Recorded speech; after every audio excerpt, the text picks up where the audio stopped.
What if I told you that the depravity of two men was so extreme, so chilling, that it didn't just end with their arrest? It rewrote American legal history. This isn't just a true crime story. It's a case that forced courts, lawmakers, and society to ask, how far should the justice system go to ensure some horrors are never repeated? Imagine the sheer, unadulterated darkness that can dwell inside a person, the kind of evil that doesn't just take a life, but systematically seeks to erase a soul.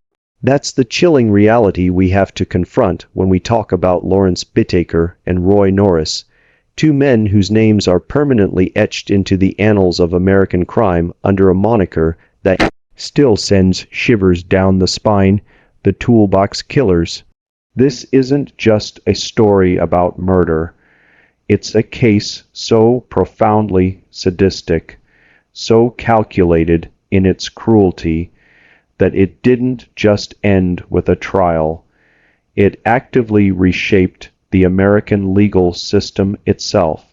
Our story begins in the sun-bleached suburbs of Los Angeles in 1979. On the surface, Bittaker and Norris were unremarkable.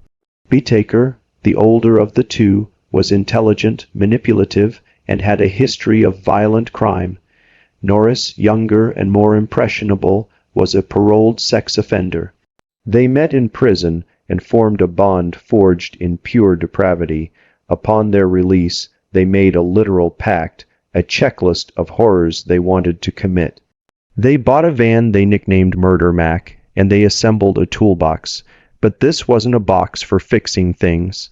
It contained the instruments of their torture: ice picks, pliers, sledgehammers, and wire.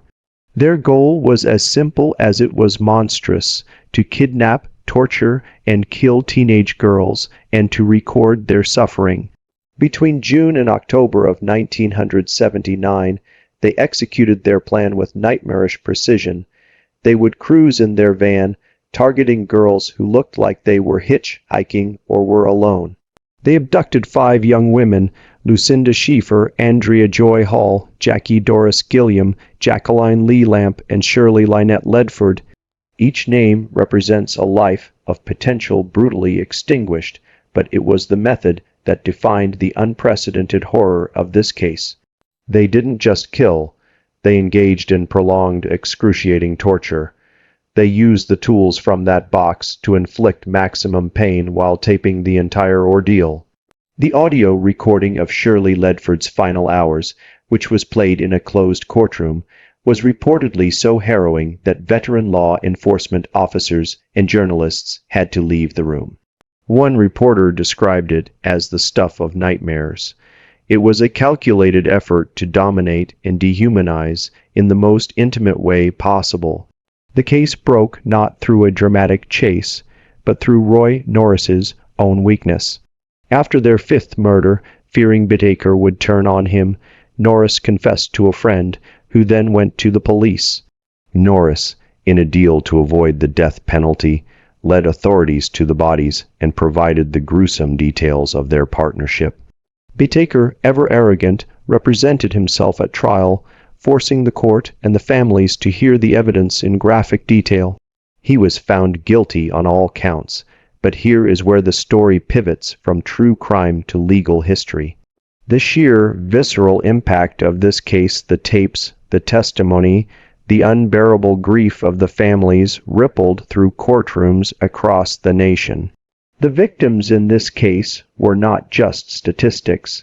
Their suffering had a voice, literally, on those tapes.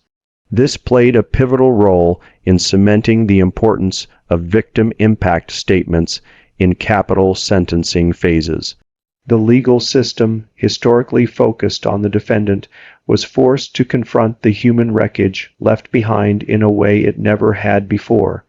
The brutality of the Toolbox Killers became a benchmark, a horrifying reference point that judges and legislators used to argue for allowing juries to hear about the full scope of a victim's suffering. It helped shift the paradigm, giving victims' families a formal channel to express their pain before sentencing.